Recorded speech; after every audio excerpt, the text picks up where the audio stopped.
აღნიშნე ჩემო კარგო ხალხო, დღესდღეობით ცხოვრება არის ისეთი, რომ დობა ყველაზე კარგი და დასაფასებელი. ადამიანის დობა, ადამიანის ოჯახში შეშვება დღესდღეობით უნდა ეკუთვნოდეს ადამიანს, რომ შეუშვა. და თან მით უმეტეს ანდო ისეთი დიდი სიყვარული, რომელსაც რეზოს აქვს გაკეთებული ჩვენს ოჯახებში, ჩვენს წმინდა მირონებში. რეზო, ნათლულებს დაგილოცავ ყველას. შეგენაცვალე. გიორგის გადავცე მიკროფონს და მე შენ მოგიტან 7 ნათლული, 7 ნათლულს დაგილოცავ, რომლებიც რომ მართლა ხელზე არიან და ჩვენ დარჩი არიან.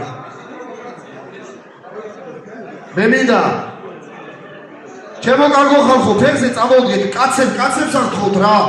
ძალიან აღთხოვთ მამაკაცებს, ფეხზე წამოვდგეთ და მივთვალთ ეს ლამაზი სადეგზელო, რომელიც ჩვენ რეზოს სიყვარულში არის და იქნება, სანამ ჩვენ ცოცხლები ვიქნებით. მე ვიყავი 19 წლის, როცა მე რეზო მეჯვარედ წავიყვანე. 20 წლისა ვიყავი, როცა ბავშვი მოვანათლინე. ეხლა ვარ 39 წლის. ეგრია.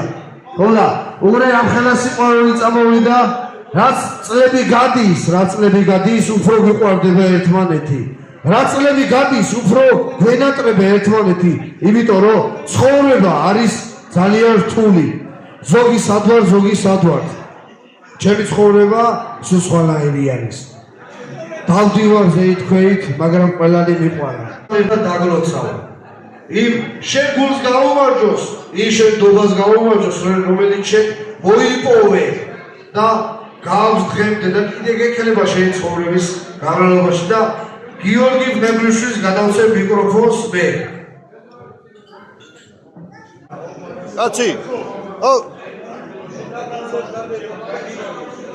ეს საფუძვლო, როგორც რეზოს ნათლული აღნიშნე, ყველა თითოეული რეზოს ნათლული მინდა რომ ჯანმრთელობა, კარგად ბედნიერება, ამაზე სიხარული და ბედნიერება არავითარი არ არის ცხოვრებაში, მაგალითად ორი მოგები და თავსაში გასწრებით.